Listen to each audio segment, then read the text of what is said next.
noite a todos, sejam muito bem-vindos para mais uma atividade da PRS.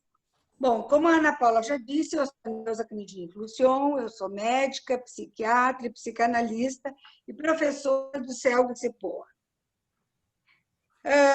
Eu quero dizer que é com um enorme prazer que eu estou aqui hoje, pelos laços que me unem a essa instituição. Eu quero agradecer, inicialmente, para a Andréia Poiastro, em nome da PRS, pelo duplo convite que ela me fez, para coordenar essa atividade e, sabendo da minha ligação com arte, ela me ofereceu 10 minutos, em torno de 10 minutos iniciais, para eu poder falar. Bom, depois que a Andréia me fez o convite, eu fiquei pensando o que eu iria falar com esse título, que é Muros, Fronteiras e Janelas, a Arte em Nossas Vidas e Mentes. E eu me transportei para 2012, na Buenos Aires do Abel, por ocasião de um colóquio sobre o André Gide, que é um psicanalista francês. No intervalo das atividades, eu fui acompanhada pelos meus amigos Hélio e Maria, e nós fomos para a Galeria de Arte Faena, que havia inaugurado recentemente. Ana Paula, por favor, o primeiro slide. Com a exposição do artista brasileiro Ernesto Neto. Essa é a Galeria Faena, inaugurada, então, em 2011. Pode ser a próxima. O Faena era um antigo moinho de trigo e, para vocês terem uma ideia da dimensão, tem 4.000 metros quadrados. E um piso de mármore, por favor, a próxima. Dá para ver aqui o piso de mármore e o tamanho dessa obra de arte. Pode seguir, Ana Paula.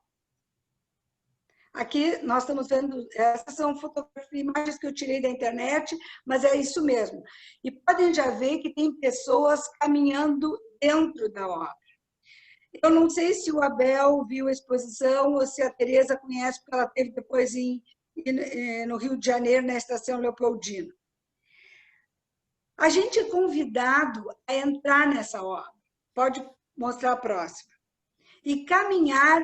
Isso aqui é uma ponte, porque essa obra ela é feita, ela é tecida por fios de polietileno multicoloridos. E a gente caminha, dá para ver ali, sobre umas bolinhas e tem pedras e bolas de plástico. A gente se sente envolvida pela obra. São fios que vão tocando a gente. E pode mostrar a próxima. Ela fica a 3 metros do solo. Podem ver, assim, parece, é um crochê que foi feito. E a gente vai caminhando, e é uma ponte instável. E também a gente vai encontrar pequenos refúgios. Tu mostra a próxima, por favor. Aqui é a obra, ó, que a gente vai caminhando por dentro. Aqui dá para ver de fora os refúgios. A próxima, Ana Paula, por favor. E desses pequenos refúgios dá para ver ali as bolinhas, né? Em que as pessoas elas sentam, elas se reúnem, né? O impacto, pode mostrar a próxima. O impacto dessa obra mexeu muito comigo, porque a gente caminhava, a gente tropeçava e tinha uma coisa muito instável. Eu me senti muito desacomodada com essa obra. Eu gostaria de dizer assim, que eu me senti saindo do muro, aquilo mexeu comigo. E o que eu fiquei pensando? O que mexeu comigo?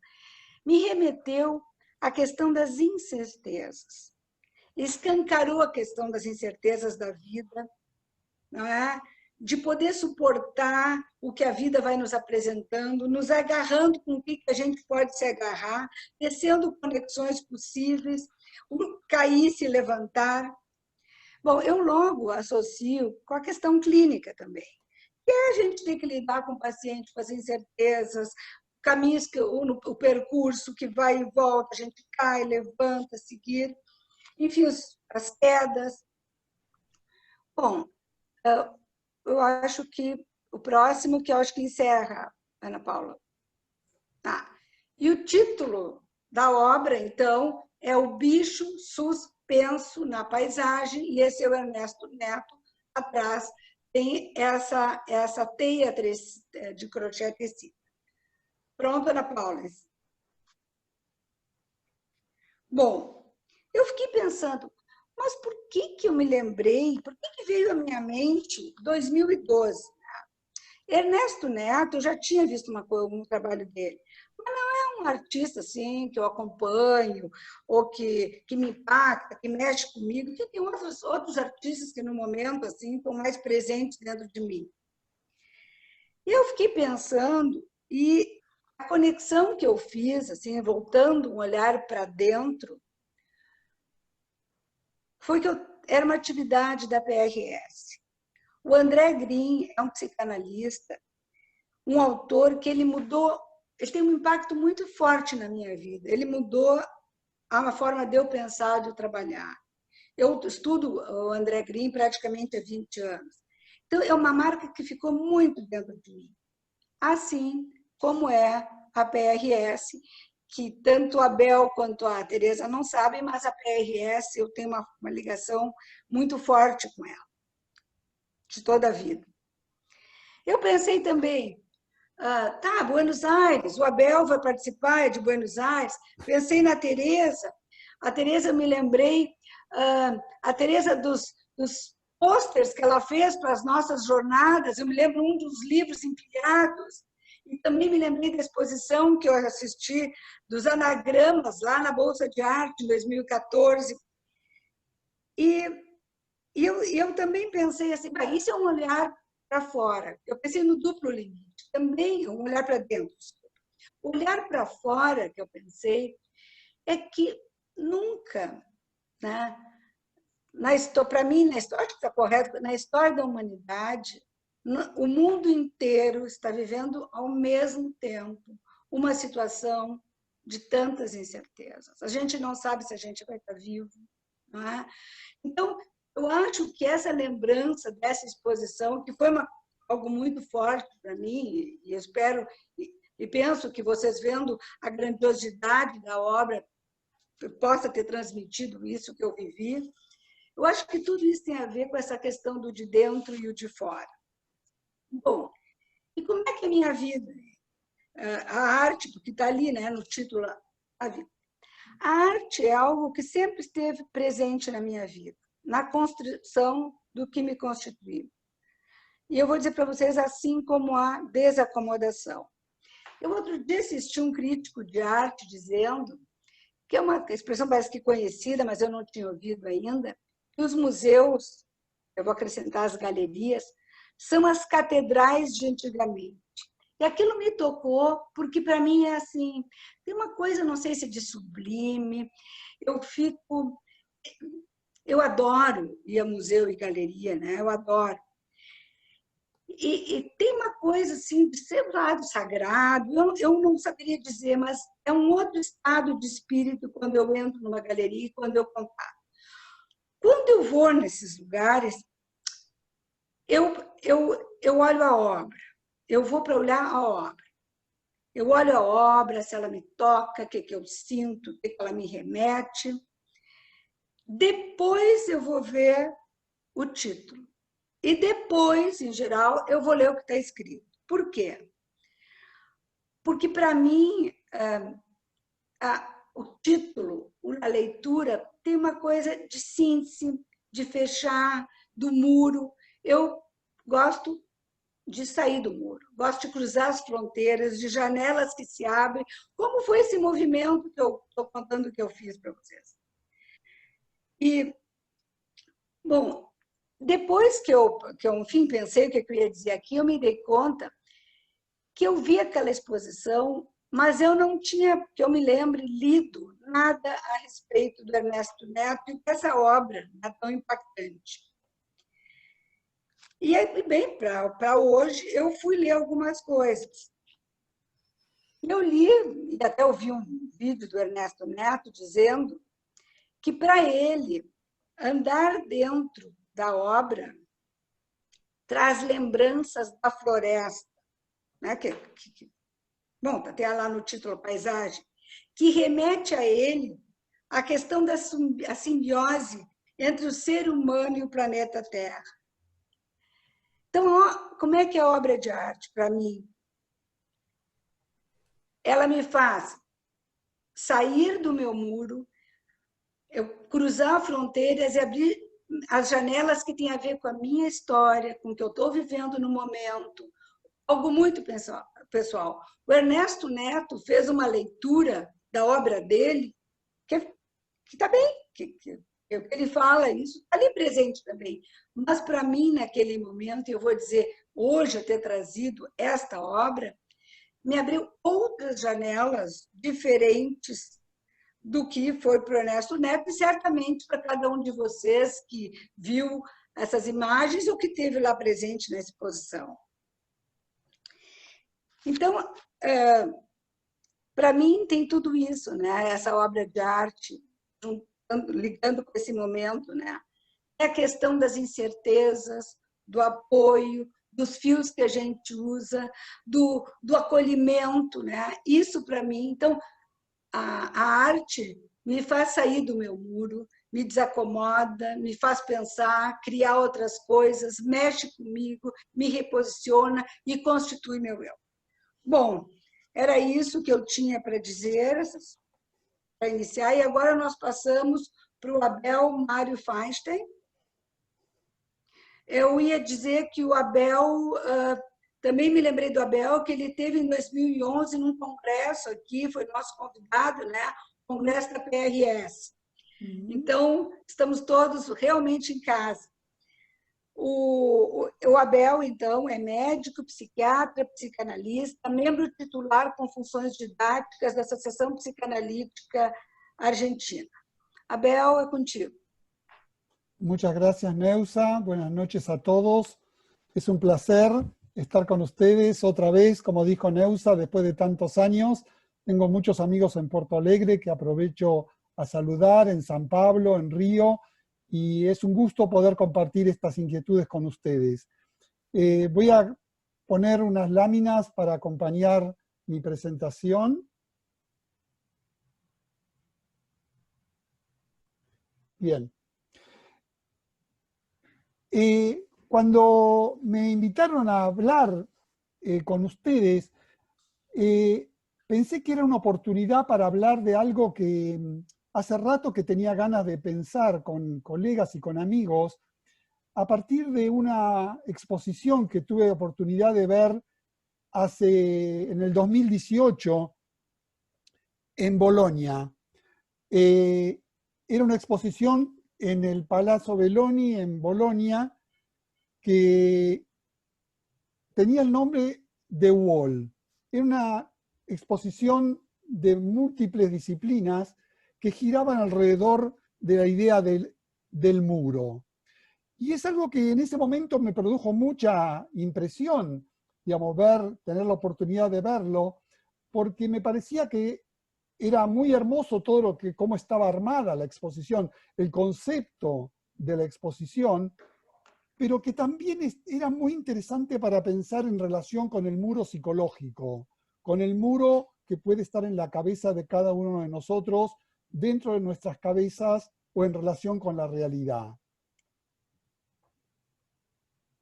La exposición, les voy a mostrar una serie de cuestiones de láminas que tienen que ver con lo que estaba expuesto, láminas y los textos que me parece que son muy ricos para ayudar a pensar. La exposición está pensada, como les dije, The Wall, desde la Gran Muralla China hasta Pink Floyd, ¿sí? Todo ese espectro.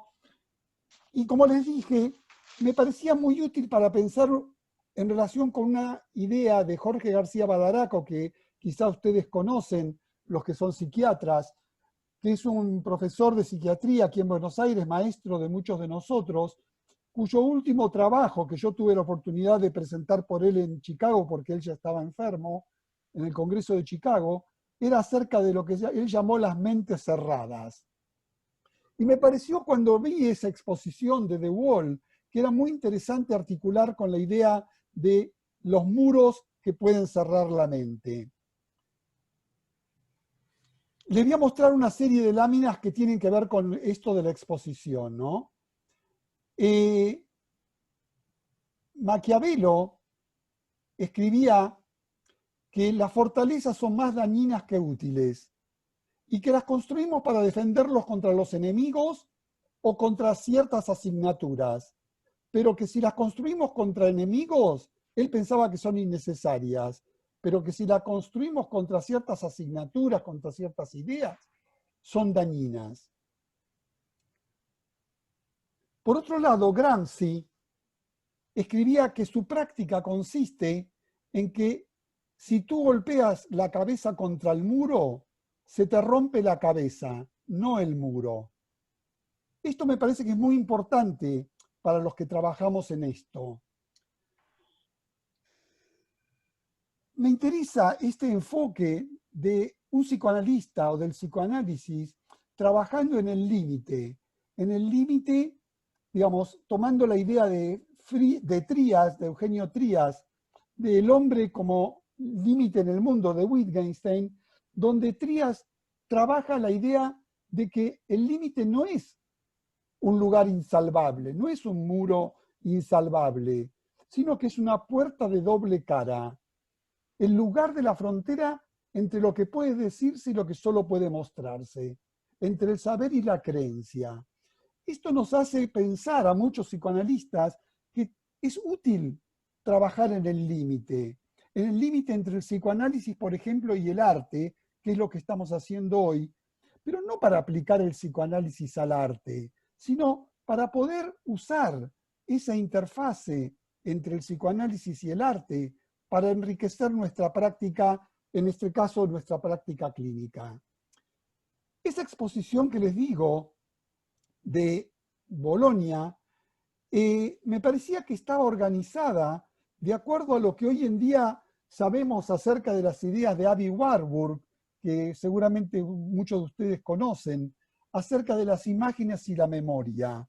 Porque hoy en día muchas de las contenidos culturales, como es esta exposición, están armadas de acuerdo con ideas de Aby Warburg, que él, ahora le vamos a hablar un poquito de eso, de que cómo los símbolos, las imágenes, peregrinan a través de las regiones y de las épocas. En este caso, vamos a ver con el muro, cómo el muro puede ir circulando a través de las regiones y de las épocas.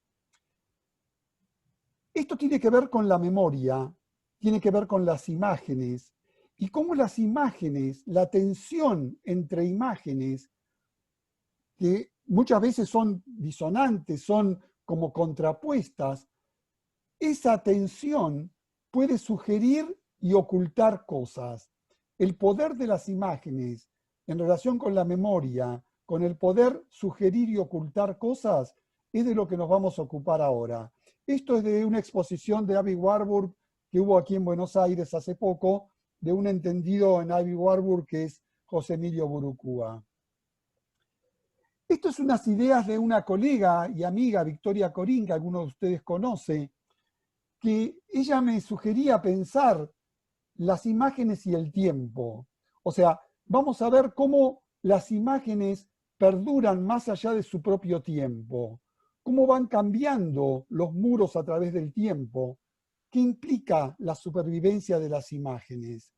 Y algo que me pareció muy importante es si vamos a usar, con qué categorías vamos a ver las imágenes del pasado, con qué elementos, con qué referentes simbólicos vamos a ver las imágenes del pasado, y cómo la idea de que si lo vemos con una actitud canónica, se pierde el tiempo de la memoria. Entonces, me gustaría que rescatemos estas ideas del límite de las imágenes, del tiempo de la memoria, en relación a esta cuestión del muro. Las láminas que tienen de Wall son extraídas de los textos que estaban en la exposición, que yo traduje lo más posible. Un muro puede ser una gran apertura, puede ser el símbolo de la incomunicación, pero también puede ser protagonista de una operación cultural, como es esta que estamos hablando. Y ustedes van a ver en esta exposición un recorrido histórico que va del muro de Jericó al muro de Berlín, al muro de la contemporaneidad, con artistas tan diferentes como Piranesi, Pomodoro, Lucio Fontana, Cristo, Hitomi Sato y Pink Floyd. El muro, dice la idea de la exposición, es un arquetipo, por eso lo junto con lo de Abby Warburg. Es algo que está todo el tiempo en nuestros hogares, nuestras ciudades, nuestra mirada, y que solo nos detenemos en él cuando haya un uso específico del muro. Es algo que está lleno de historia, de significado. Nos acompaña, nos protege, nos oculta, nos habla, nos invita a seguirlo, golpearnos contra él, como dice Gramsci, ir más allá de él, como decía Neusa en la introducción. El muro es civilización, nos defiende, pero también nos separa, nos protege, aunque siempre queremos cruzar del otro lado. Nunca el muro tiene un solo lado. Podemos estar de un lado del muro, de este lado del muro, donde es algo que no nos deja ver lo que está del otro lado, pero porque cada vez que uno está frente a un muro, está mirando desde este lado, pero pensando en el otro. Y algo que es muy importante en relación con lo de Badaraco, que el muro es más formal que físico. El muro podemos estar del otro lado del muro. Siempre hay algo más allá del muro. Y siempre el muro genera tensión y ganas de atravesarlo. Estimula el deseo de atravesarlo. Y esto es lo que vamos a hacer hoy. Les voy a mostrar una serie de láminas. Esta es de la Cueva de las Manos.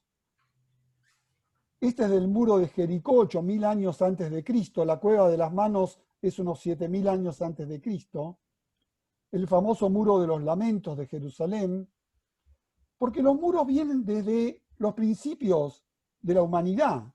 Desde Abraham e Isaac, el muro entre padres e hijos. Entre Caín y Abel, el muro entre hermanos. Y hoy en día sabemos que el muro crece en un mundo globalizado, pero con muchas crisis de soberanía. Y como dijo Neusa, crece con la incertidumbre de una sociedad líquida donde falta de dónde agarrarse. Hay muros políticos, sociales, públicos, expresivos, funcionales, psicológicos, muros de la memoria. Aquí tienen todas, este material yo después se los puedo pasar y lo miran tranquilos. Cada uno de estos muros estaban expresados en distintas salas de esta exposición. El muro político, que todos conocemos, México y Estados Unidos. Disse na apresentação, está muito mal. Começo, a Marta disse que estava mal. Estoy escuchando otra voz más. ¿El micrófono? Este es el muro de Saudi Arabia con Yemen e Irak, pero hay 70 muros en el mundo en este momento. Aquí tienen una lista de todos los muros que en la exposición están fotografiados. Pero como les decía antes, el muro puede tener varios significados a través de la historia. Por ejemplo, el muro de Berlín empezó como un muro político, después se volvió un muro social, después la gente empezó a escribir y dibujar en el muro y se volvió un muro expresivo, y finalmente se volvió un muro de la memoria. El muro político, el muro social, el muro expresivo o el muro de la memoria. Como les dije, la idea es pensar cómo las mentes cerradas son cerradas porque hay muros psicológicos. Siempre hubo palabras en los muros, porque la idea justamente es que la palabra, la civilización, es lo que nos permite ir más allá del muro. Siempre hubo palabras en los muros, porque son las que llevan significados. Los muros bloquean, separan, están ahí, fijos, pero las palabras son móviles, llevan un significado, son un vehículo, un camino, producen sentido. Los muros definen un espacio, dan un espacio. Las palabras no definen un espacio, pero hacen sentido porque permiten nombrar un objeto, un sentimiento, un concepto, y en la medida que permiten nombrarlos, permiten discriminarlos. Entonces, las palabras y los muros definen del latín finis, ¿no? La exposición está basada en la idea de que nada está más en el medio que un muro, ¿sí? La comunicación necesita un medio y nada está más en el medio que un muro. Fíjense la paradoja. El muro separa, pero está en el medio y comunica. Vamos a las fronteras. Hay fronteras geográficas, psíquicas, disciplinarias, artísticas. Hay fronteras como esta entre Canadá y Estados Unidos, una línea en el piso, o entre Noruega y Suecia, una línea en el piso, como entre Portugal y España, dos flechas, pero también tenemos estas fronteras. A nosotros nos interesan las fronteras interdisciplinarias. Soy de los que piensa, como les dije al principio, que es rico trabajar en los límites, en las fronteras de las interdisciplinas, como hoy lo hacemos entre el psicoanálisis, la psiquiatría y la historia y el arte y la sociología, ¿no? En la mente, sabemos a partir de Freud que hay fronteras. Hay fronteras entre el consciente, el preconsciente y el inconsciente. Hay fronteras entre la percepción, la huella y la representación. Hay fronteras entre el yo, el superyo y el ello. Esto quiere decir que son modelos psíquicos que describen distintos espacios en la mente, pero que tienen que tener fronteras y fronteras permeables. Y me gusta algo que escuché de María João Pires, una pianista portuguesa que algunos de ustedes conocen, que describe que Mozart tiene algo misterioso, Schubert describe algo de la naturaleza humana, Beethoven es una fusión de ambos, pero que ella hizo un recorrido de toda su obra que implica romper fronteras. Dicho por una pianista, o sea, una pianista que recorre de Mozart, Schubert, Beethoven y llega hasta casi a el modernismo, intentando romper fronteras. Esto quiere decir fronteras permeables. Como les dije, vamos ahora a las imágenes en el arte, también las imágenes en la mente del paciente, por ejemplo, los sueños, o las imágenes en la mente del analista, la contratransferencia, la reverie. Volvemos entonces de nuevo al peso de las imágenes, que como les decía, Aby Warburg remarca la importancia de la imagen como engrama de la experiencia emotiva. Nos permite poner una distancia entre el sujeto y el objeto, ¿sí? La idea de que la perspectiva del artista preserva la distancia. Voy a mostrarle una serie de obras ahora dentro del realismo que intenta justamente poder levantar los velos ideológicos que muchas veces los aparatos de poder instalan y que tiene que ver con esto de los muros políticos. Fíjense esta imagen de esta exposición de Aby Warburg en el Museo de Bellas Artes, aquí en Buenos Aires, una obra de Seguí y de Valle Planas, donde vemos de nuevo la distancia de la mirada, ¿sí? Cómo el muro invita a mirar del otro lado y cómo el arquetipo del muro aparece ordenando una exposición, en ese caso la que hubo aquí. Volviendo a The Wall, miren los distintos muros. El muro electrónico, esta obra, un bronce gigante de Arnaldo Pomodoro, un artista contemporáneo, Cristo y Fontana, que son dos, digamos, personajes del arte contemporáneo, cómo trabajan el muro, cómo rompe el espacio del muro, cómo atraviesa el muro de Cristo, Fontana. La exposición termina con estas imágenes de las cárceles de Piranesi, que son muy impactantes, cómo producen esa sensación de opresión. Y cuando uno termina, ya parece que termina la exposición, va a la obra de Hitomi Sato, una artista japonesa contemporánea, llena de luz, donde pasamos de la cárcel a un espacio virtual generado por lucecitas. Aquí está la artista en el medio de la obra, que es la salida de la exposición. Fíjense ese recorrido de lo político a lo expresivo, a lo social, al muro, digamos, cómo se va mostrando a través de las épocas. Esta es la obra de Doris Salcedo, una artista colombiana que algunos de ustedes conocen, que hizo esta grieta, esta frontera.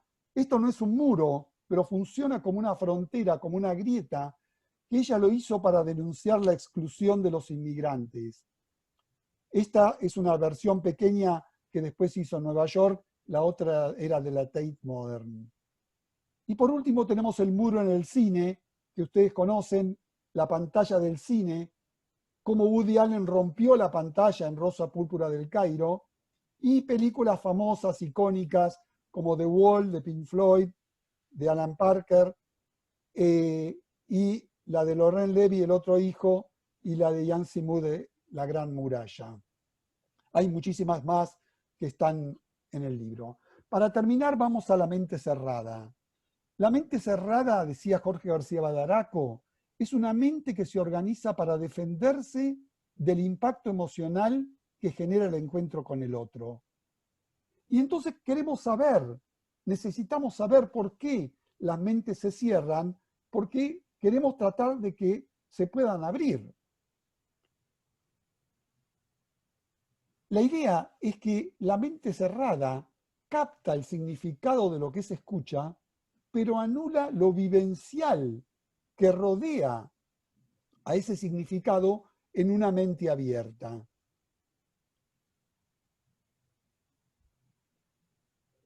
Una cosa que me parece que es muy importante en relación a esto de las mentes cerradas y que Jorge remarcaba, era que son personas que quieren tener razón y que es muy importante no querer tener razón y poder observar al otro, escuchar al otro. Son pacientes que tienen una tendencia al no cambio, cuando en realidad la naturaleza del pensamiento es que está abierto al intercambio con los demás. Estar atrapado en una mente cerrada puede ser muy difícil para un terapeuta, porque en vez de ser una tarea gratificante de intercambio, uno queda preso de esa propia mente. Y la mente humana, decía Jorge, es de naturaleza vivencial. El intercambio vivencial es creativo en una relación sana, pero a veces hay vivencias traumáticas que hacen que sea muy difícil, digamos, tolerar una relación y uno genera defensas para poder protegerse de esas situaciones traumáticas. Son los pacientes más difíciles, son los pacientes borderline, los pacientes que llamamos en los límites de la inanalizabilidad, donde esa mezcla entre yo y realidad se difunde, no está muy clara la diferenciación entre el yo y la realidad, entre el yo y el otro, falta organización psíquica, y donde es muy importante, decía Jorge, la presencia y el auxilio del objeto, la del analista, la de la madre. Esto tiene que ver con la necesidad de empatía que escribió Bolognini, o de la necesidad de la apuesta pulsional que escribió Maruco, todo lo que nosotros conocemos como contratransferencia en sentido amplio.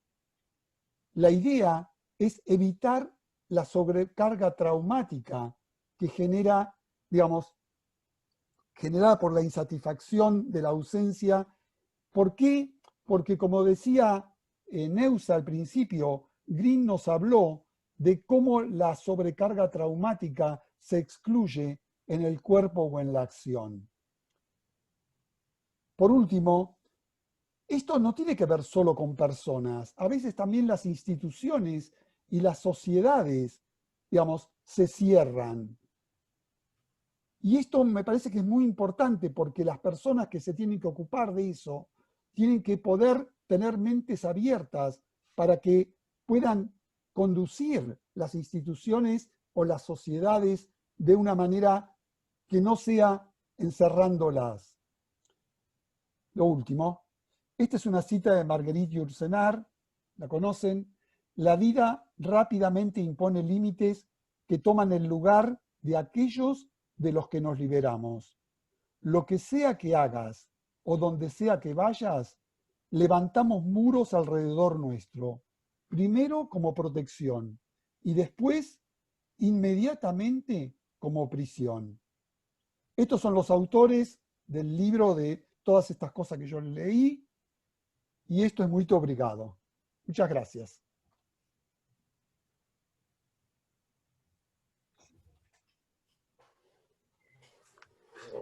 Obrigada, Bel.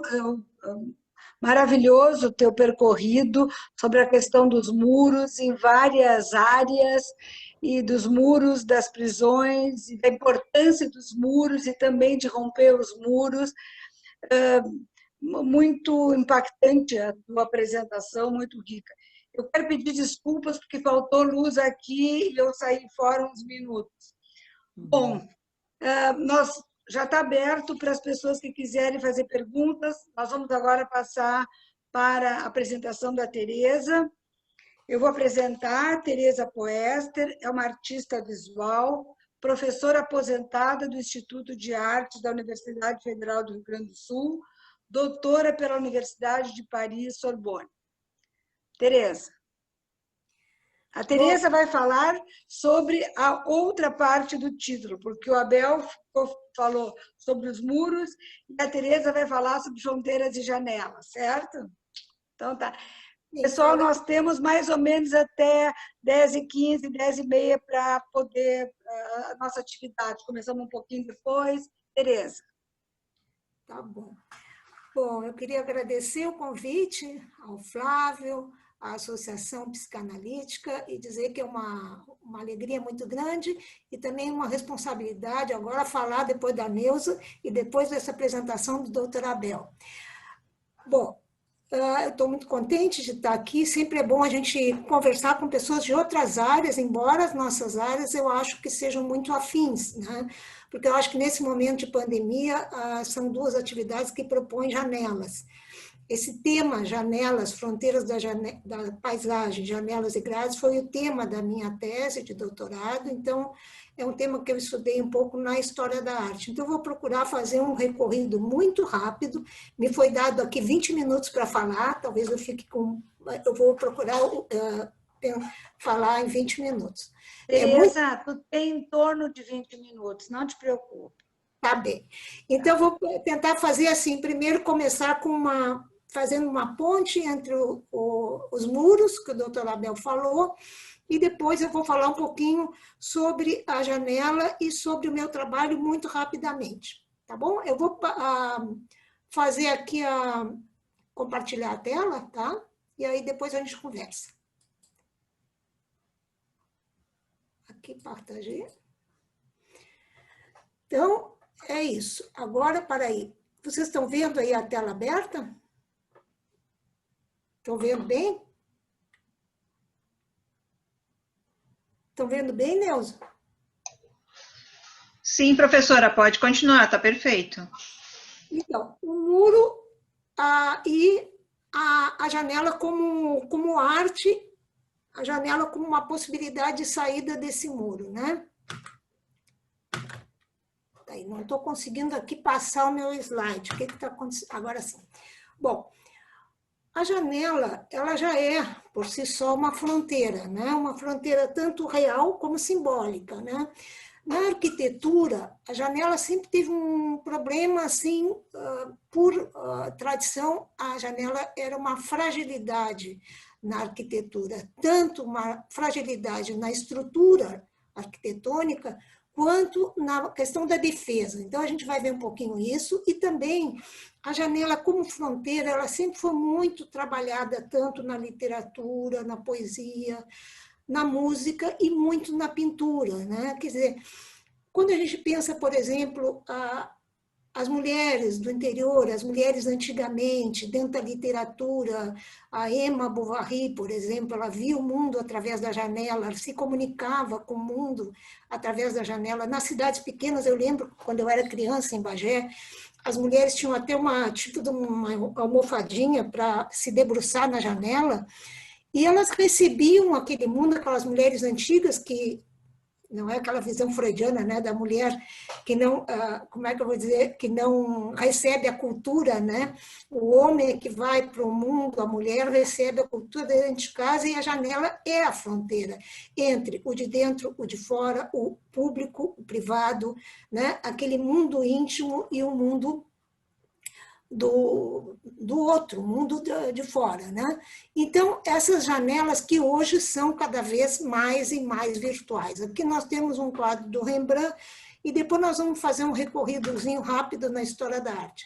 Eu trabalho rompendo essas fronteiras, embora eu seja desenhista, o cerne do meu trabalho é o desenho. Aqui é um vídeo que eu estou fazendo com um coreógrafo francês, nesse momento de pandemia. São vários coreógrafos que trabalharam em casa, no momento de confinamento da França, e eu aqui, e a gente está fazendo um vídeo que se chama Voyeur, em torno disso. Essas janelas cada vez mais virtuais, que a gente está andando nesse mundo maluco, que a gente não sabe o que vai ser. Eu acho que nenhum filósofo ainda deu conta disso, né? Do que vai acontecer realmente com a cabeça da gente, e essa pandemia e essa virtualização e essa coisa de a gente estar cada vez mais se relacionando por janelas. Bom, esse é o muro que vocês sabem que já foi construído desde os anos 90, do Clinton, e que já tem já quase 1.000 quilômetros construídos de todos os materiais possíveis, né? Desde cerca, fosso, enfim, entre Estados Unidos e Texas, né? Que hoje é tão falado pelo Trump, mas que na verdade já existe. Então, esse são dois arquitetos da Califórnia, é um rapaz da universidade, os dois da Califórnia, que criaram um brinquedo muito lúdico, que mostra um pouco essa coisa do muro, né? Quer dizer, esses muros que, como disse o doutor Abel, nós temos muitíssimos no mundo, e cada vez parece que temos mais, tanto simbólicos quanto reais. Esse é um artista que vocês talvez conheçam, JR, agora mesmo passou aqui em Porto Alegre um filme dele maravilhoso, o último filme da Agnès Varda, antes de falecer, que é um filme, ele é francês, e é um filme sobre esse recorrido deles. O trabalho dele é todo social, ele já trabalhou nas favelas do Rio, e esse é um trabalho que ele fez no muro esse do México e Estados Unidos. Aqui ele fez um piquenique gigante entre as duas fronteiras. Aqui é o trabalho que talvez vocês conheçam também, porque foi o primeiro, assim, mais famoso deles, foi aí que eu conheci, porque eles fez também uma exposição em Paris desse trabalho, que é um trabalho chamado face a face, né? Mas é face, dois face. E era um trabalho em alguns bairros, em Israel e na Palestina, que tinham muros, e ele fez uma fotografia muito de perto de pessoas com a mesma profissão, fazendo poses engraçadas, e pessoas que estavam, quer dizer, nesse absurdo dessa guerra que não termina nunca, e que as pessoas muitas vezes não têm por que estar, e que se fizeram de muito bom grado esses trabalhos, porque o JR ele é uma figura muito simpática, ele usa uns óculos escuros, e ele sempre consegue fazer esse tipo de humor com coisas bastante sérias.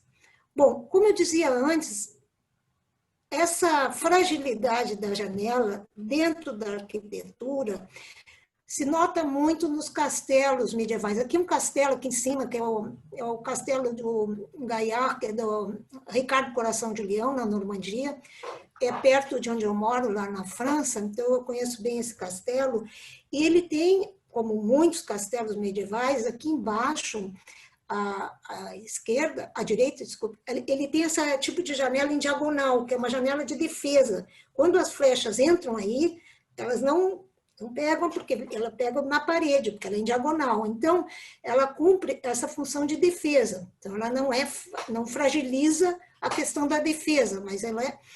Então, são pequenas também, porque aí fragiliza menos a estrutura arquitetônica. E essa aqui, à esquerda, essa direita é a de defesa, e a da esquerda é o que eles chamam meurtrière, que é uma janela de ataque, né, para atirar. Aqui é a janela românica, que é mais tosca, né? Vocês veem que aqui, por exemplo, o arco românico, ele, da arquitetura românica, que é mais ou menos o ano 1000 a 1200, assim, eles não têm esse bico aqui da janela mais sofisticada, da arquitetura mais sofisticada do gótico, né? Que era toda verticalizada, então que dá margem, dá possibilidade de fazer aqueles vitrais mais delicados. E na Renascença, principalmente a Renascença italiana, vocês sabem que a Renascença italiana ficou tão famosa, então, porque ela teve teóricos, né? Principalmente o Alberti, né, e o Vasari, né, que foram os grandes teóricos da Renascença, e o Alberti ele definiu a pintura mesmo como uma janela aberta para o mundo, que só a pintura podia perpetuar. Então, a pintura se tornou não só uma janela para esse mundo, que era um mundo... A pintura renascentista, italiana principalmente, ela era toda ilusória. A gente tinha a impressão que entrava dentro daqueles quadros imensos e que entrava quadro dentro, né? Realmente era um furo na parede, a própria pintura. E ela também era uma projeção, né? Era uma projeção. A gente sabe que eles já conheciam a câmera escura naquela época. Aqui tem um quadro do Dürer, né? Que é uma Renascença alemã, que se mostra bem aqui o pintor e o quadro como fazendo a intermediação da perspectiva entre o assunto, que aqui no caso é o tipo de um bandolim, enfim, um instrumento, e o olho do pintor. Aqui é um quadro também dessa época, século XV, em plena Renascença italiana, né, do Piero della Francesca, que a gente vê bem, por exemplo, a paisagem no fundo e como os personagens parece que ficam um pouco irreais, parece que eles estão colados ali e não casam muito bem com essa paisagem, parece que não fica muito bem confortável isso. Então, tem alguns autores que dizem que uma das maneiras de resolver isso foi justamente, aqui é o Van Dyck, século XV também, aqui século XV aqui também, aqui é o Dürer, já a Renascença alemã.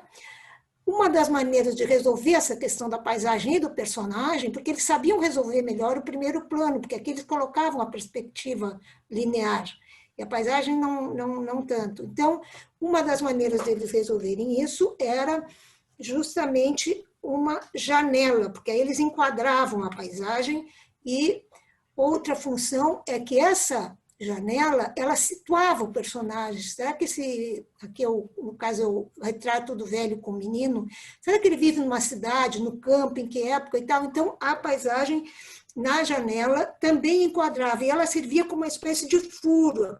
A gente via o quadro e via alguma coisa num outro plano, mais além da parede ainda. Aqui, as anunciações, aqui no caso é do Botticelli, também século XV, que sempre vinha o anjo para dar a boa nova a Maria, boa nova entre mil aspas, porque Maria, coitada, como toda mulher, tinha que aceitar aquele destino terrível que lhe era imputado por esse anjo, e ainda chamavam de boa nova, mas enfim. E essa boa nova, entre mil aspas, vinha sempre através da janela. Aqui uma janela barroca do Caravaggio, italiano, já no século XVII.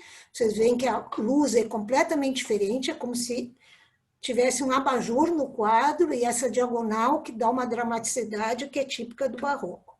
Aqui o Rembrandt, que foi um dos maiores pintores da humanidade, e vocês veem que a janela simbolizava, e isso é muito, muito forte, não só na pintura, mas na literatura também, a luz do conhecimento, a luz da sabedoria, a luz divina. Esse é o filósofo aqui, meditando e lendo, e sempre aquela luz da janela que simboliza isso.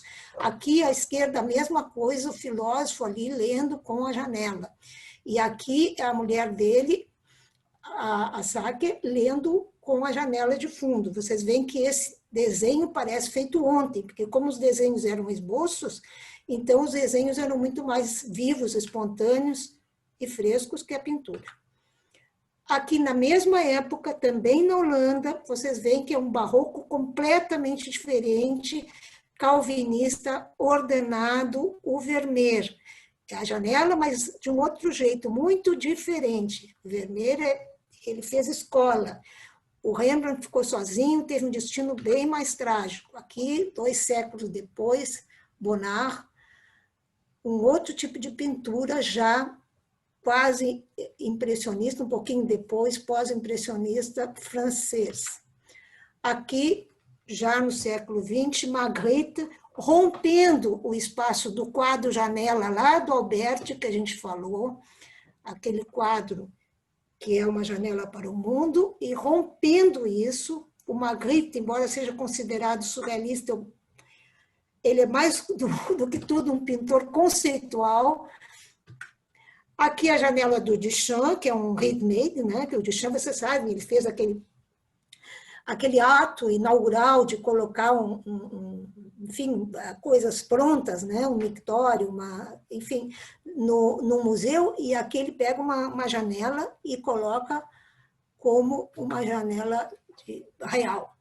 E aí o conterrâneo aqui do Dr. Abel, Lúcio Fontana, né? Como ele mostrou, já fazendo também aquele ato inaugural de cortar e realmente furar fisicamente o quadro. Então, aqui você já vê que a pintura mudou completamente, não é mais uma coisa ilusória, retiliana, ela é uma pintura como aqui nos mostra o Matisse, né? Vocês veem que essa janela aí, ela pode ser um quadro dentro do quadro, ou ela pode ser uma janela. O quadro volta a ser plano, a perspectiva não existe, ela é plana. Assim como eram planos os quadros medievais, não existe a ilusão da profundidade. A pintura fala sobre ela mesma.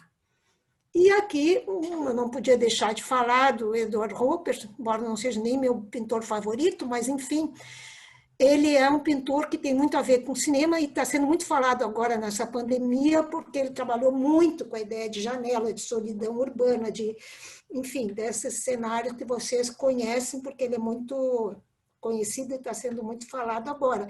Mas é uma pintura mais, entre aspas, realista, não tanto, mas ela tem uma coisa, parece um pouco os filmes do Hitchcock.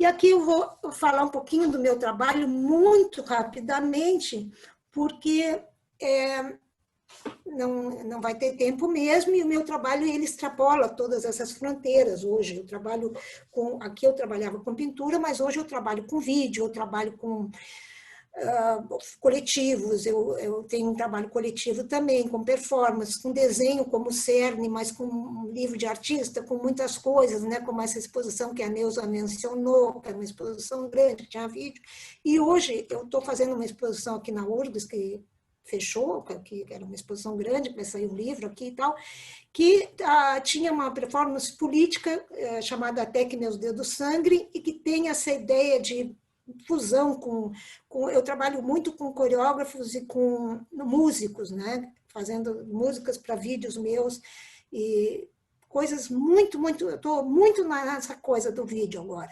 Mas, enfim, essa é uma pintura sobre tela, que eu comecei na época que eu morava na Espanha, final dos anos 80, com esses balcones espanhóis. E aí eu vou fazendo, só para vocês terem ideia do caminho, né, que rompeu a janela, né, nesse período das janelas, e esses balcones nunca foi realista, né, nunca foi assim, mas eu me baseava em alguns esboços e na memória desses balcones, até que eu rompi essa janela, e aí veio uma pintura, são sempre grandes formatos de paisagem, eu chamo paisagem, mas é uma paisagem que fica entre a abstração e a figuração, né? Não é bem realista, que isso nunca me interessou.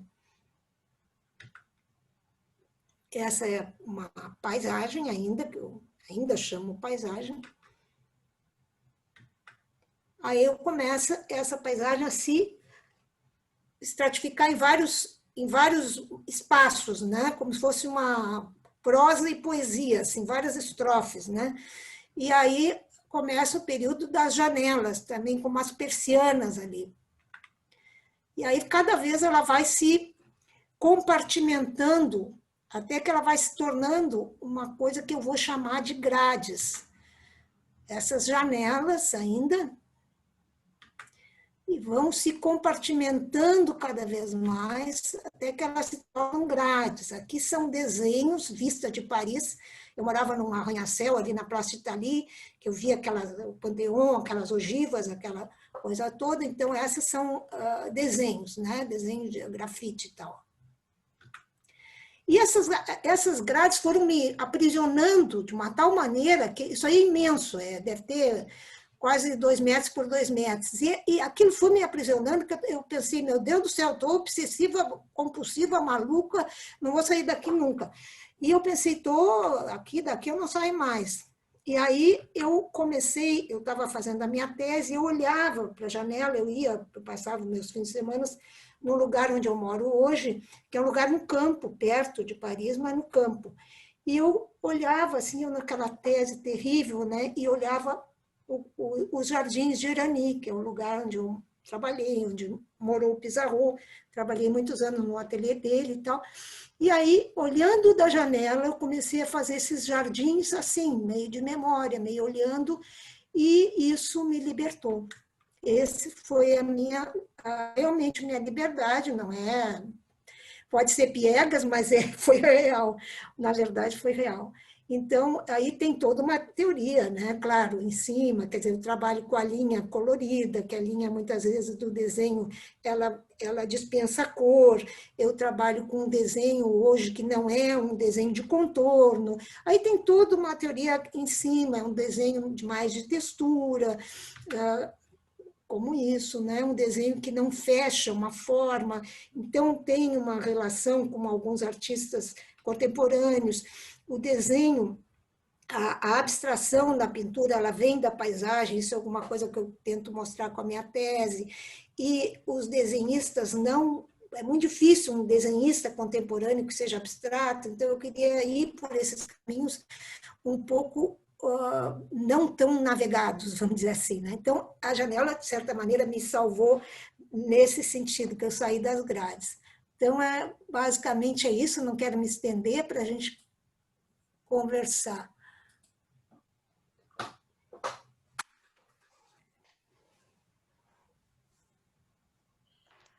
Pessoal, que noite, hein? Maravilhoso o trabalho da Tereza, que noite, que aula, isso que eu estava pensando assim.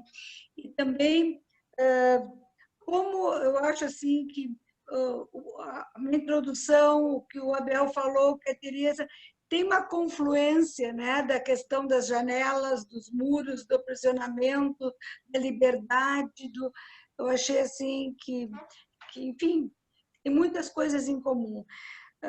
Maravilhoso o seu trabalho, Tereza. Eu já conhecia, enfim, já também vi na casa da nossa amiga em comum, Berenice, que tem obras muito bonitas tuas. E eu fiquei pensando assim, que eu acho que é uma preocupação, que me parece que a gente compartilha, que as janelas também não que a gente abra janelas e se aprisione dentro das janelas, né? E elas virem muros e não virem mais janelas se abrindo para janelas e outras janelas, né? Como a gente tem que... Porque a gente tem uma tendência de ficar no conhecido, né? De se acomodar ali, de ficar... Porque sair, como tu disseste assim, tu estava te sentindo aprisionada naquela obra, né? E poder romper com isso é um processo interno importante de poder fazer, né? Que a gente sempre tem que estar podendo fazer. Bom, e tu usaste uma expressão que eu gostei muito, caminhos não navegados. Eu acho que o Abel também, a apresentação do Abel também tem que ver com isso, né? Quando eu vi, Abel, eu fui atrás dessa exposição, mas eu não poderia imaginar o percurso que tu ia fazer, a riqueza, em todas as áreas, quer dizer, na política, no social, na arte, na mente da gente, né? como a arte nos permite isso, né? Que a gente abra a cabeça, se questione, mude, fora apreciar o belo, né? Porque nós podemos hoje ver coisas tão maravilhosas, né? E nós temos inscritos, eu vou aqui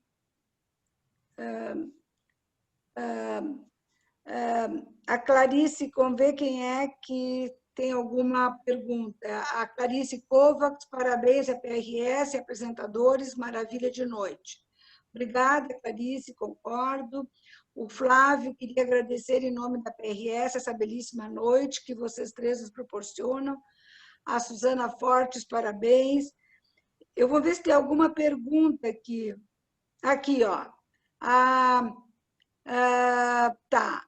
O Milton Seligman, que é meu primo, que encontro espetacular, parabéns aos organizadores, em especial a Neuza, claro, que é meu primo, que está lá em Bogotá.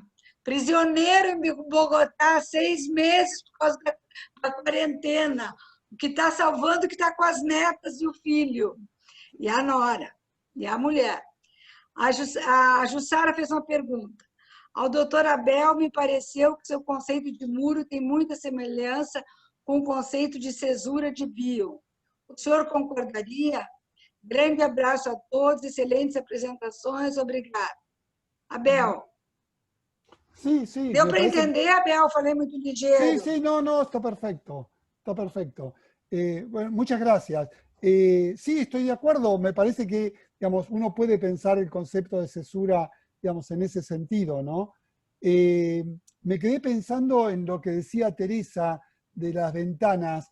Hay un psicoanalista, Pontalis, un psicoanalista francés, que tiene un libro precioso que se llama Ventanas, y él dice que las ventanas le hacen acordar a el consejo de los viejos médicos que decían que usted tiene que cambiar de aire.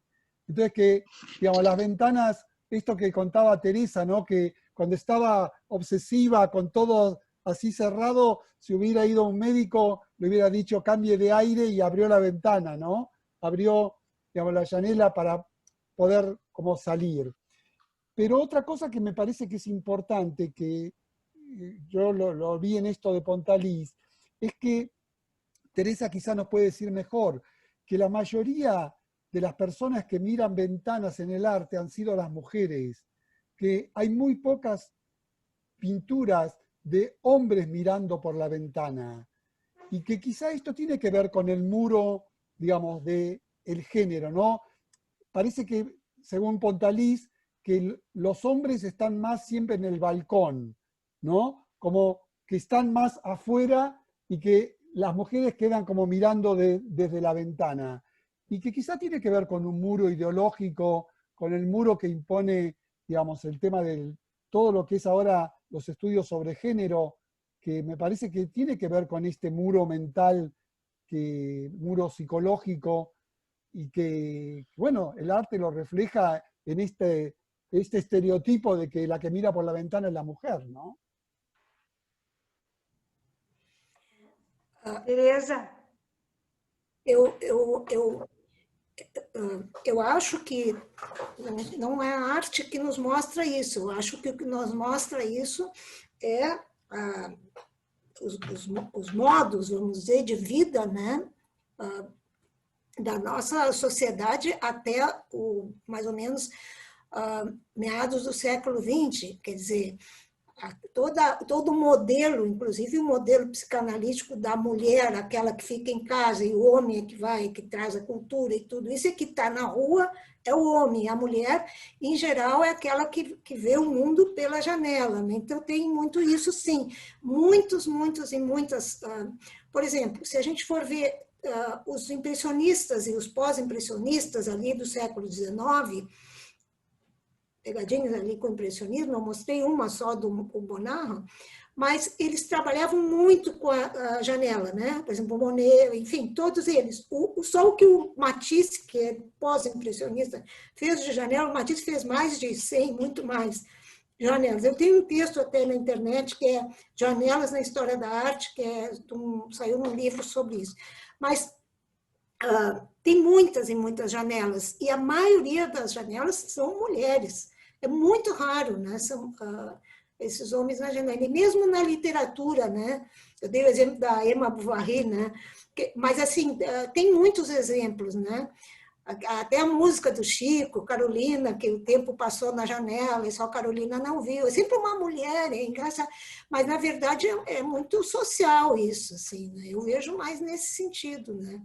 A janela que é o imaginário da mulher, né? Que é toda a coisa do mundo lá fora, né? Que hoje, claro, com a janela virtual já é outra coisa. Mas o que eu acho interessante, claro, não vou me meter eu a falar sobre isso com vocês, mas também existe toda uma coisa, né? O próprio, por exemplo, quando eu estudava janelas e tudo, se falava muito dessas analogias, né? Por exemplo, o ato falho, né? Tudo isso são janelas para o inconsciente que muitas vezes escapam, né? São escapes, né? As janelas são escapes. É um muro que se escapa e vai para fora, né? É um furo. O Cláudio Izeri, que queria falar, mas nós estamos com os problemas técnicos. Cláudio, quem sabe tu escreve, pode ser? Vamos aguardar, ver se o Cláudio consegue escrever, porque eu acho que entrar ao vivo nós não vamos conseguir. Tu quer... tem uma pergunta assim, ó, da Andréia. E quanto ao muro do racismo, a arte e a psicanálise podem ajudar a transpor esse muro tão danoso? ¿Puedo hablar? Sí, sí, sí. Sí, a mí me parece que es muy importante el tema del racismo. La Asociación Soviética Internacional este año, digamos, Virginia Ungar y Sergio Nick crearon un comité especialmente para trabajar el tema del racismo. La Sociedad Psicoanalítica Americana tomó muy en cuenta el tema del racismo. O sea, me parece que el racismo, digamos, es uno de los muros, digamos así, que vemos en la contemporaneidad que todavía persisten. Y creo que el psicoanálisis pone ideas o pone palabras, como puede poner, digamos, el arte y lo suyo, para poder atravesar ese muro, ¿no? O sea, poder empezar a hablar de estas cosas. Yo vi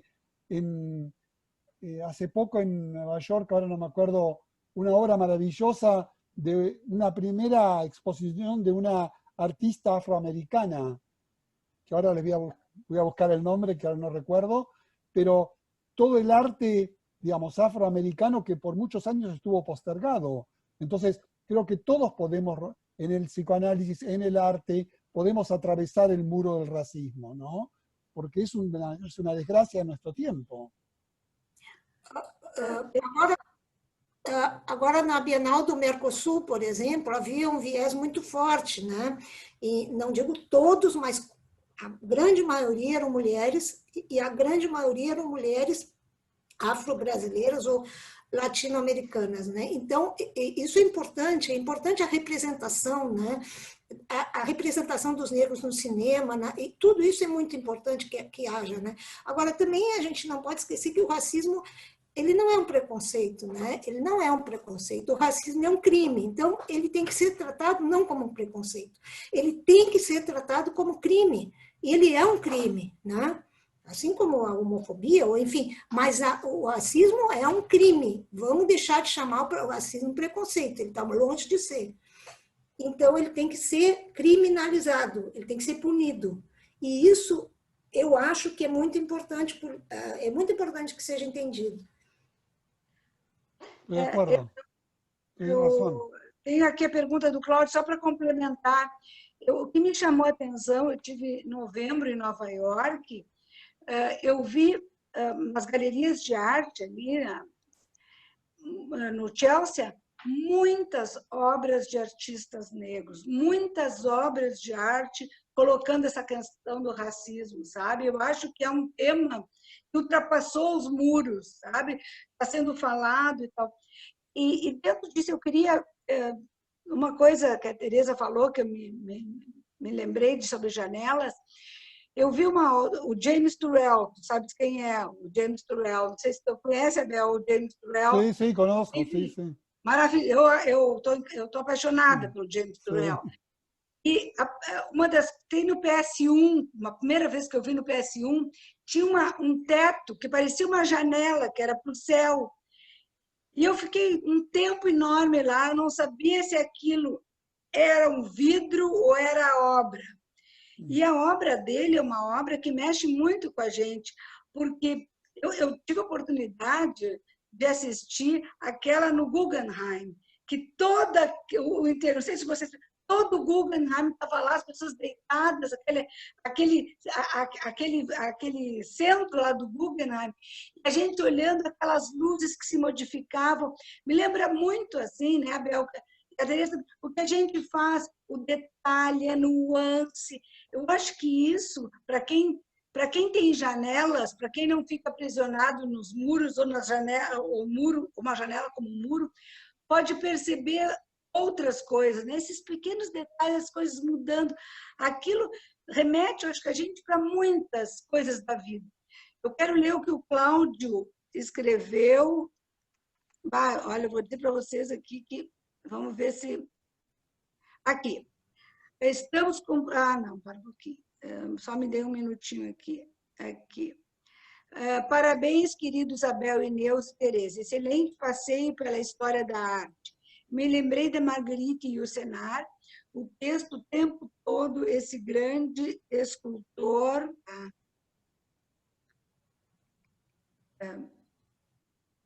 Espera aí, eu acho que está aqui mais para cima, vamos ver. Onde é que está? Não, foi para aqui. Esse grande...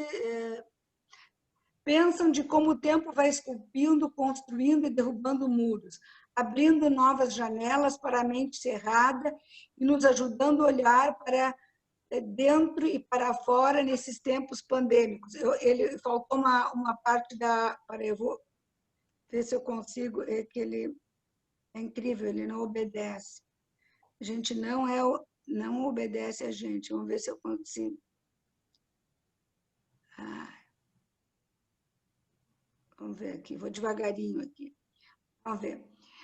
E o que pensam, é isso que ele quer, e o que pensam de como o tempo vai esculpindo, construindo e derrubando muros, abrindo novas janelas para a mente cerrada e nos ajudando a olhar para dentro e para fora nesse tempo pandêmico. Depois nós temos a Julie, só vou dizer, a Julie West, me encantou a charla, muitos carinhos a Tereza e a Abel, queridos amigos. Alice, excelente atividade, parabéns. A Suzana Fortes também cumprimentando. E, bom, a pergunta do Cláudio.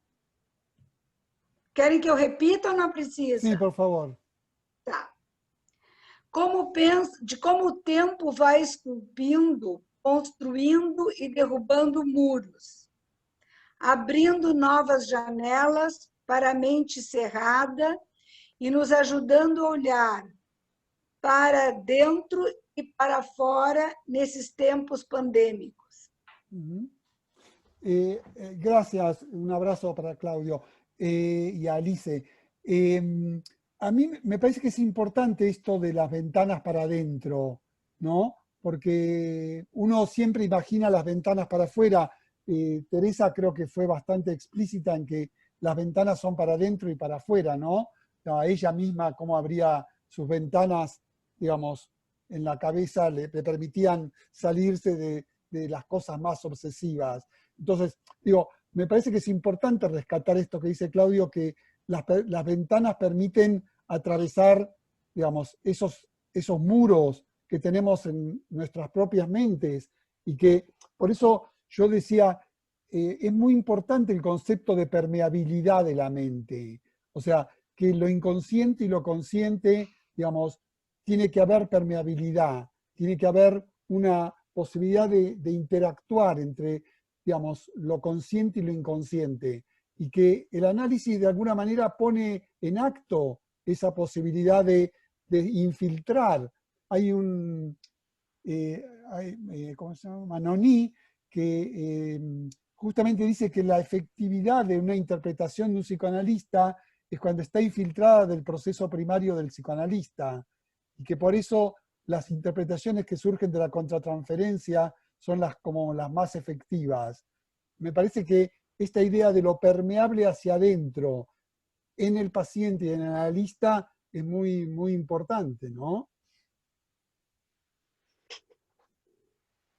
Perdón, y quería decir una cosa más de lo que me había olvidado, Neusa, de lo que vos me dijiste de la exposición de Neto, que yo lamentablemente no la pude ver, pero vi bastante de las fotos de la exposición, y me parece que esto de el crochet, eso, todo así tan inestable, es como una imagen muy fuerte, vivencial, que es algo que rescata Badaraco, ¿no? De lo vivencial de la incertidumbre.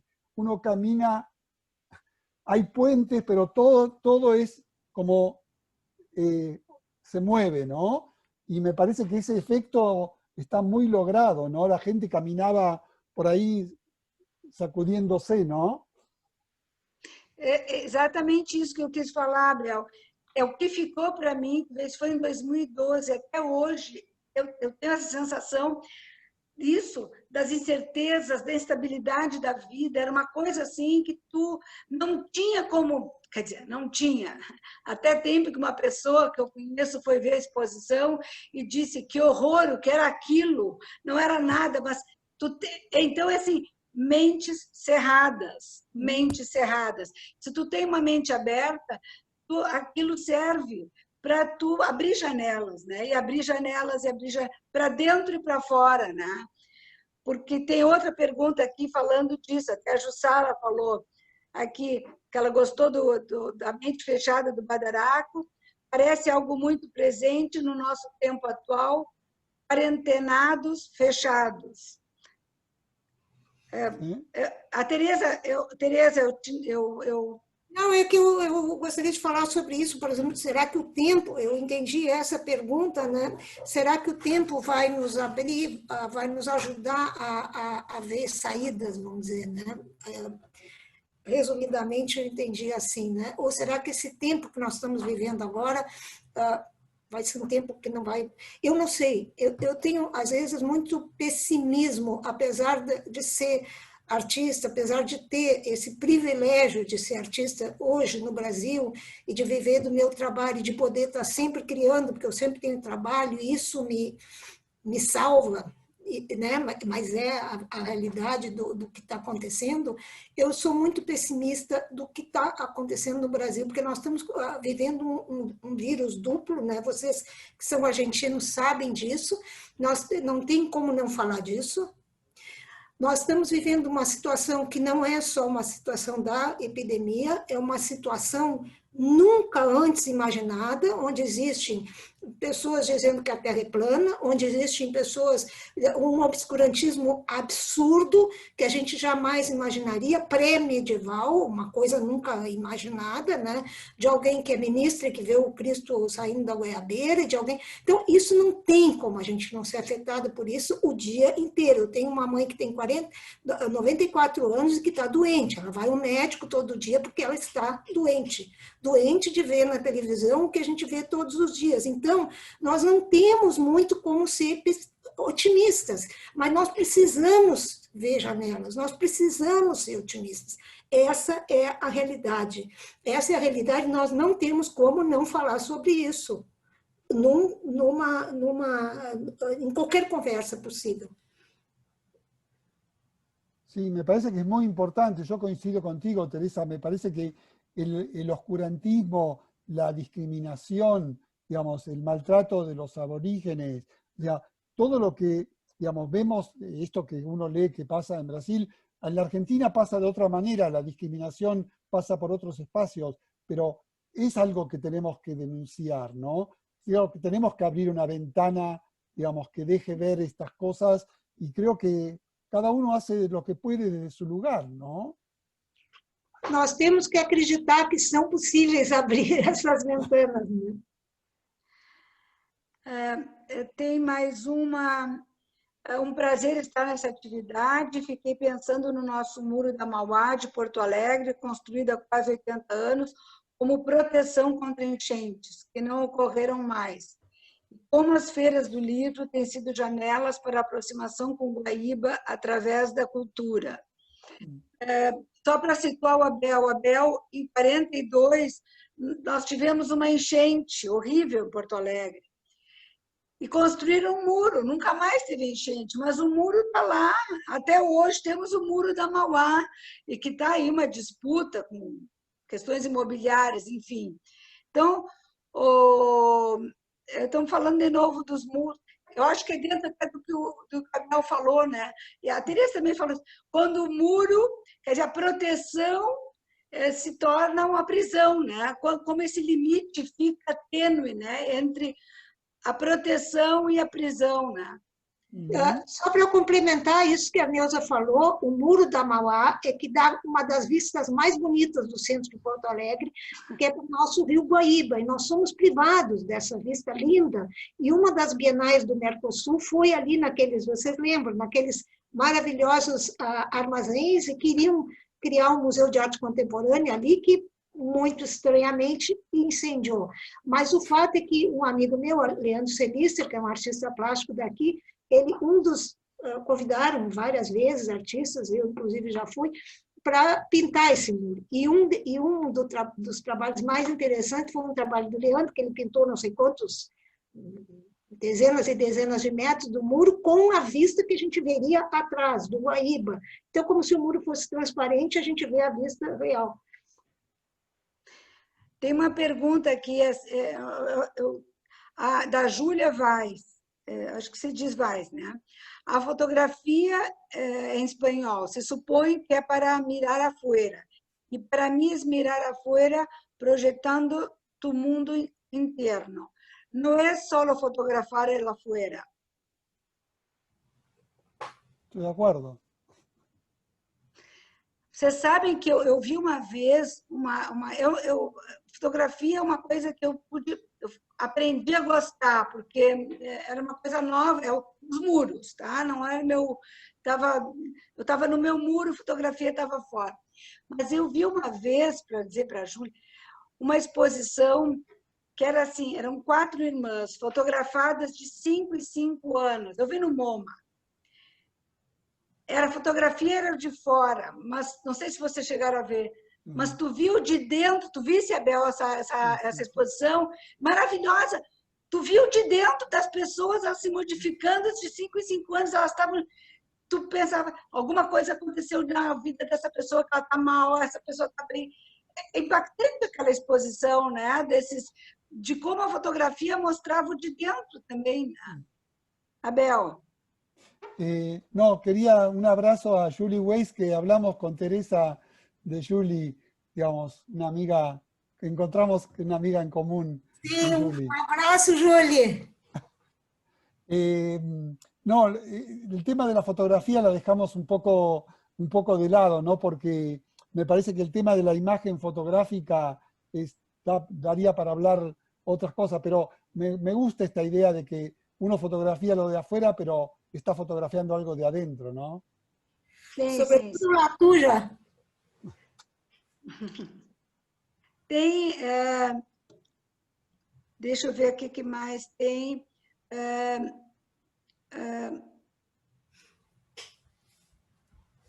Eu não quero deixar, mas assim, é para agradecer. As pessoas estão se manifestando, dizendo que gostaram muito. Me encanto la charla, está um prazer. Eu acho que mais. Parabéns por essa conversa inteligente e rica de significados. Perdón, Alice. No. Alice deu parabéns, enfim. No, quería remarcar lo de Abby Warburg, porque yo cuando vi lo de Abby Warburg, yo vi primero la exposición de Bolonia y después vi lo de Abby Warburg aquí. A mí me parece que es muy interesante para los que nos interesa el arte y los que nos interesa el psicoanálisis y la cultura, digamos, leer las cosas de Aby Warburg y cómo cómo ahora los museos y las exposiciones toman estos arquetipos de imágenes que se van cambiando a través del tiempo y cómo se ordena, que ya no hay más exposición cronológica de decir toda la retrospectiva del autor de 1900 hasta 1900, no, como que no ese es el modelo del arte contemporáneo, de las exposiciones de arte ahora, y que esta idea de tomar, por ejemplo, esto del muro, tomar cómo aparece el muro en distintas expresiones artísticas a través del tiempo, cómo marca, qué registro del tiempo tiene esas imágenes, cómo uno estudia esas imágenes en función de qué código simbólico. Me parece que Aby Warburg es un autor que ilumina mucho todas estas cosas que estamos hablando, ¿no? Este puente, digamos así, entre el arte, la imagen, la historia, digamos, el psiquismo, me parece que es muy rico. Porque ele centra mais no significado, né? E, na verdade, essa coisa do significado, porque hoje em dia, por exemplo, né, o senhor sabe, os curadores que criam, vamos dizer, as grandes exposições coletivas, que às vezes demoram 4, 5 anos para se colocar em prática, porque demanda muito tempo, muito dinheiro, muita organização. Então, esse conceito dessa exposição é alguma coisa fenomenal, né? E essa criação, o grande responsável é o curador, né? E daí ele vai coletando os artistas que ele acha que, vamos dizer assim, ilustram essa ideia, né? Claro, é diferente de uma individual, mas em uma coletiva, em geral, é feita através de um significado, né? Então, ele adquiriu uma importância muito grande, né? Porque houve uma época que eram só formalistas, assim, né? Esses autores mais formalistas, e agora não. Me parece que el tema de la política es importante. Teresa insistió bastante en eso, ¿no? Digamos, me parece lo social y lo político entrelazado. Por eso me gusta Doris Salcedo, o sea, esta posibilidad de hacer esa sala gigante de la Tate Modern, de la usina, digamos, con una grieta en el piso gigante para denunciar la exclusión de los migrantes, digamos, cómo... digamos, la fuerza que tiene ese mensaje, digamos, desde un artista, ¿no?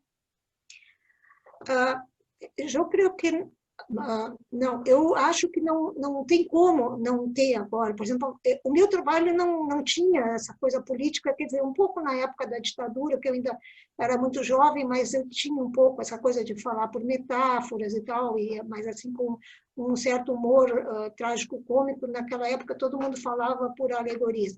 Mas agora, nessa última exposição, eu disse, eu não tenho como não falar desse Brasil. Mas eu não quero fazer uma coisa panfletária, que fuja totalmente o que eu faço, o que eu sei fazer, enfim, é o meu trabalho. Mas então, todos os trabalhos tinham, por exemplo, tinha uma instalação enorme com o título Grito Mudo, toda a exposição era vermelha, tinha um apelo muito grande à cor, mas era aquela coisa, aquela selva amazônica, aqueles jardins, aqueles enremados, porque é o meu trabalho. Então, também não dá para fazer uma coisa assim panfletária que seja fora do que eu faço, porque aí perde a força, né? Mas é diferente do trabalho da Julie mesmo, que é de fotografia, que tem um apelo também social e tudo mais em alguns, e porque o meu é mais difícil, às vezes ele tem só a coisa mais do bonito, mas tem que haver. Hoje, a gente tem que estar comprometido.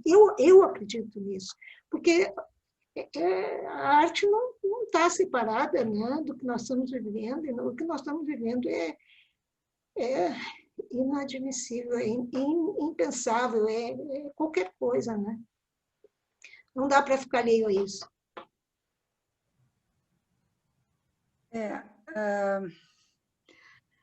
Difícil, né? Bem difícil, né? Bem difícil. Eu fiquei pensando, né, a questão que a Teresa levantou, do ser otimista ou pessimista. Aí, Abel, eu acho que algumas coisas, como se diz, a desmentida estruturante, às vezes me salva dessa invasão, né, de coisas como tu disseste, né? Coisas inacreditáveis, inimagináveis. 7% da população brasileira, Bel, acha que a Terra é plana. Acha que a Terra é plana. Quer dizer, é uma coisa que... Isso é só a ponta do iceberg, quer dizer, outras coisas... Então, eu não sei, é tão interessante, eu tenho me voltado para a cultura. Eu estou lendo agora um livro sobre o Tunga, que é um artista brasileiro.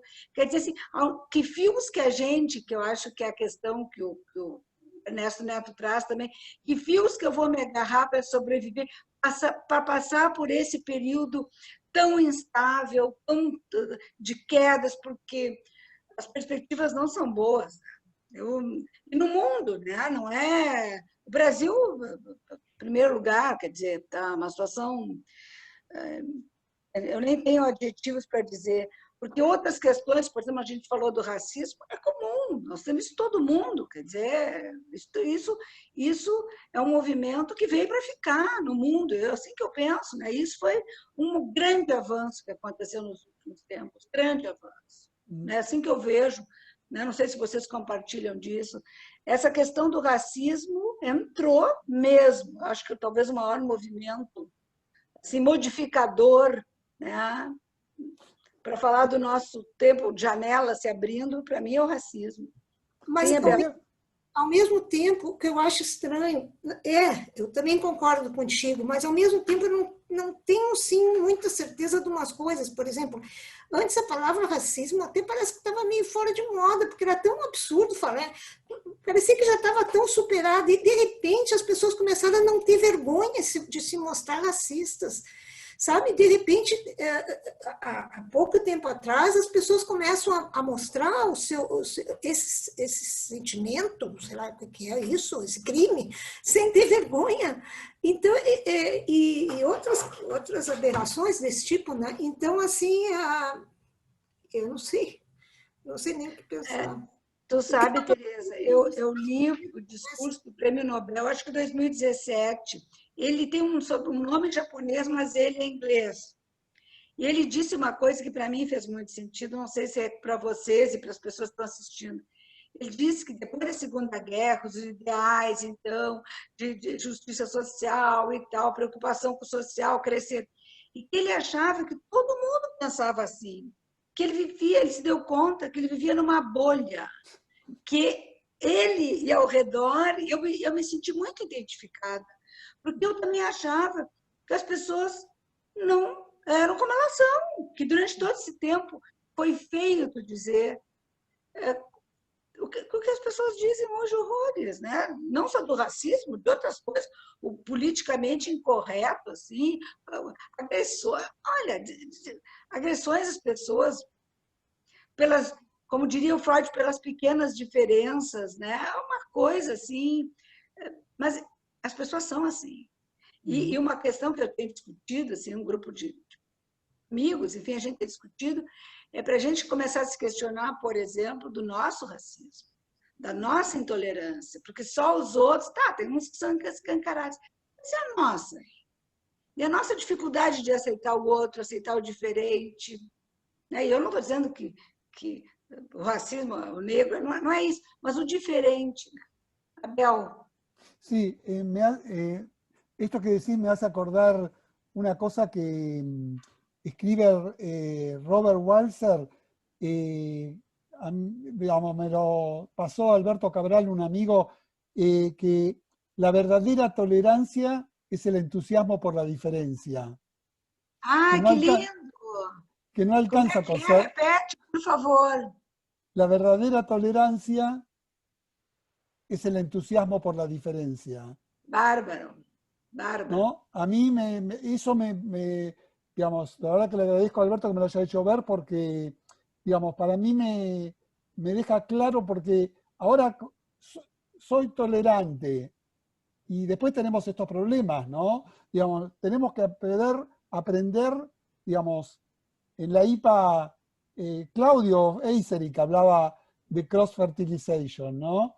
No sé si está Claudio todavía por ahí. La riqueza de la fertilización cruzada, ¿no? Que tenemos tendencia a la endogamia, tenemos tendencia al encierro. Y encierro dentro de los psicoanalistas, encierro dentro, digamos, de los psiquiatras, encierro dentro de los neurocientíficos, digamos, como que no... Esto es una cosa humana, ¿no? De esto de que frente a la incertidumbre cerramos. E a riqueza de cruzar, não? Gente, tem assim, ó, nós meio que temos, eu acho que de terminar.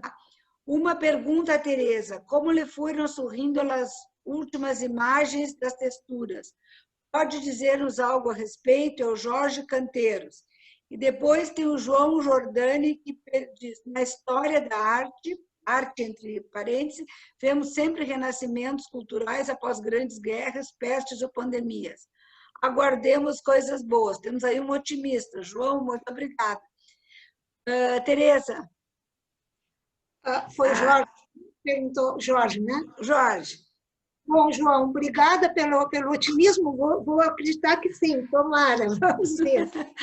E, Jorge, em relação às texturas, bom, uma das coisas que quando eu comecei a trabalhar com a paisagem, eu comecei a estudar e a ler e a escrever sobre a relação da paisagem com a abstração. E eu me dei conta que os primeiros paisagistas, eu trabalhava com pintura naquela época, e mais com pintura, e eu me dei conta que os primeiros paisagistas do Ocidente, do século XX, Kandinsky, Mondrian, Paul Klee, etc., do início do século XX, eles antes foram paisagistas, eles não trabalhavam com natureza morta, onde tu tens, por exemplo, uma garrafa, figura, fundo e o contorno bem delineado. Eles trabalhavam com paisagens. E a paisagem, a meu ver, onde tem fumaça, tem fogo. Então, vamos ver se esse fogo... Então, eu parti da hipótese de que a paisagem levava mais facilmente, o motivo da paisagem levava mais facilmente a abstração dentro da história da arte do que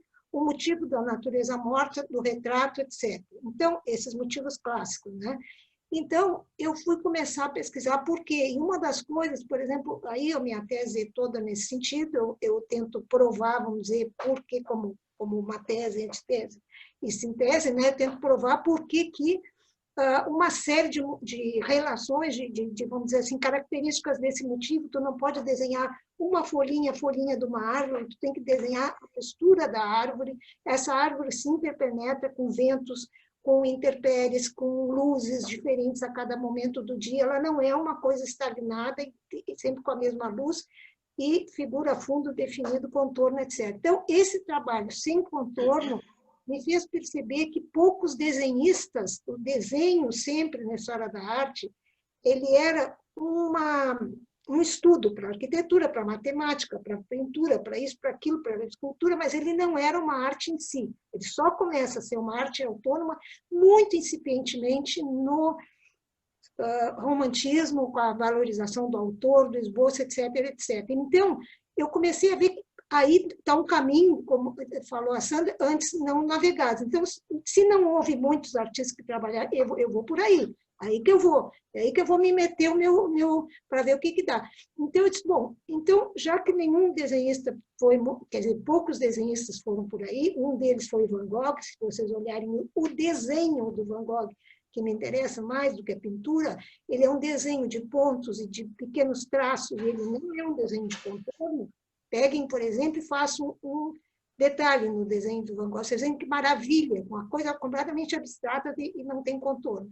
Então, e alguns desenhistas contemporâneos, um deles é o maravilhoso de vocês, que eu amo de paixão, Eduardo Stupia. Agora, esses desenhistas, e um deles também, eu trabalhei com ele na Espanha há muito tempo, Carlos León, enfim, mas são poucos, muito poucos. Eu comecei a ir por aí e a me dar conta de que o meu desenho podia ser um desenho que não trabalhasse muito contorno. E comecei a trabalhar com esses desenhos de natureza, e aí surgiram as texturas. Mas eu trabalho muito também, eu fotografo muito essa paisagem, mas eu não fico olhando para a fotografia e fazendo, ao contrário.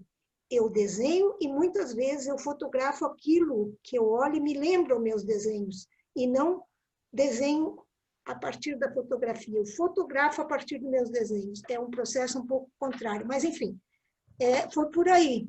Foi por aí, foi por essa relação com a abstração. Não sei se Tem só mais... Desculpa. Não, tem só um comentário elucidativo, assim, que o Muro da Mauá, a Silvia Kijlik escreveu, que o Muro da Mauá foi construído na década de 70, depois de quase 30 anos da enchente, que nunca mais havia ocorrido. E não por acaso foi na época da ditadura, né? Só para contextualizar. Então, bom... Hã? Muito bem lembrado, por isso os artistas questionaram tanto também esse muro, né? Muitas pessoas questionaram, na verdade. Muitas. Porque a gente não... Ali na Bienal do Mercosul, a gente aproveitou aí o Rio, né? Porque a gente circulava pelos galpões. Pessoal, estouramos todos os tempos possíveis e imagináveis, mas a conversa está tão boa, enfim. E ela lembrou que do outro lado do rio estavam as pessoas mais pobres, né? Então o muro também tapava, vamos dizer assim, as favelas, nem favelas, eram casas muito... Não eram bem favelas, porque era do outro lado do rio, mas habitações de gente muito pobre, habitações muito precárias, né, Tereza? Muito precárias do outro lado do rio. Pessoal, nós temos que encerrar. Eu queria que vocês dessem, enfim, a Berenice está mandando aí abraços, que vocês se despedissem. Eu quero dizer que foi um prazer estar com vocês aqui essa noite. O tema, os trabalhos de porte de vocês, eu fiquei assim, impressionada, até um pouco constrangida com meu comecinho ali, mas foi muito bom estar aqui com vocês, com essa troca, e quem sabe a gente começa agora pela Tereza se despedindo, depois o Abel. Bom, eu é que fico, porque, enfim, mas sempre eu acho que se a gente for pensar que nós estávamos falando do pessimismo ou otimismo, né? Eu estou querendo, estou otimista, mas está difícil, mas enfim, eu acho que às vezes eu me sinto com muita raiva, porque é difícil não ficar, e essa raiva também é salutar, porque eu acho que é importante a gente ter esse assombramento. Se a gente perder esse assombramento, eu não sei o que vai restar. Se a gente não perder a indignação e a capacidade de se indignar, gente, nós estamos mal. Então, eu acho que é importante. Agora, eu acho também assim que é muito legal isso que vocês fizeram, a gente poder, talvez isso, né, a pandemia nos proporcionou esses encontros mesmo virtuais, da gente poder conhecer pessoas de outras áreas, assim, né, e conviver, e assim, mesmo que dessa forma, né, às vezes começa assim, mas poder falar com pessoas de outras áreas, e isso é muito legal. Isso, eu então queria dizer que eu acho bom, porque isso abre essas nossas fronteiras, que na verdade elas não existem muito, né? Porque antigamente tudo era ciência, nem existia arte, ciência, tudo era muito holístico, né? Então, muito obrigada novamente a todos, a Neuza e a todos ao convite, doutor Abel, e vamos em frente, vamos acreditar. Abel. Bueno, nuevamente, primero, muchas gracias por la invitación. Fue un placer nuevamente estar con ustedes. Me parece muy importante esto que decía Teresa, digamos, que una asociación de psiquiatría o una asociación de psicoanálisis, digamos, podamos trabajar en los límites, esto de Trías, ¿no? Digamos, podamos no quedarnos encerrados. Hay un psicoanalista, Patrick Guiomard, que escribe sobre el síndrome de Antígona, ¿no? Que dice como que las instituciones se cierran, digamos, y digamos, esto es lo peor que puede pasar para una institución. Entonces, digo, que una asociación de psiquiatría pueda generar este intercambio, estos puentes, abrir estas ventanas, digamos, escribir, digamos, sobre estos, atravesar los muros con ideas, atravesar los muros con palabras, digamos, me parece que es un mérito muy importante. Digamos, creo que el trabajo interdisciplinario para los que trabajamos en salud, para mí cada vez es más imperativo. O sea, cada vez podemos usar más recursos y no quedarnos encerrados en nuestra comodidad psicoanalítica o psiquiátrica o como se quiera que se llame, ¿no? Así que bueno, nuevamente muchas gracias, un placer. A Teresa tuve oportunidad de charlar un rato con ella, digamos, de cosas muy interesantes, y a Pinauta de charlar um rato contigo também. Bom, eu quero dizer para vocês que são quase 11 horas, era para terminar 10h15, 10 máximo, 10h30, e nós temos ainda, agora, nos acompanhando, 50 pessoas. É muita gente para esse horário, né? E amanhã é um novo dia. E, bom, agradecer também a Associação de Psiquiatria, a Andréia, o Flávio, pelo entusiasmo, pelo entusiasmo em fazer essa integração, enfim. Foi uma noite maravilhosa. Estou recebendo aqui, as pessoas estão também pelo celular, aqui, que as pessoas estão encantadas. E, bom, então até a próxima, boa noite a todos. Semana que vem tem outra atividade aqui neste mesmo canal. Um abraço a todos, boa noite. Tchau. Tchau, tchau. Tchau, tchau. Tchau.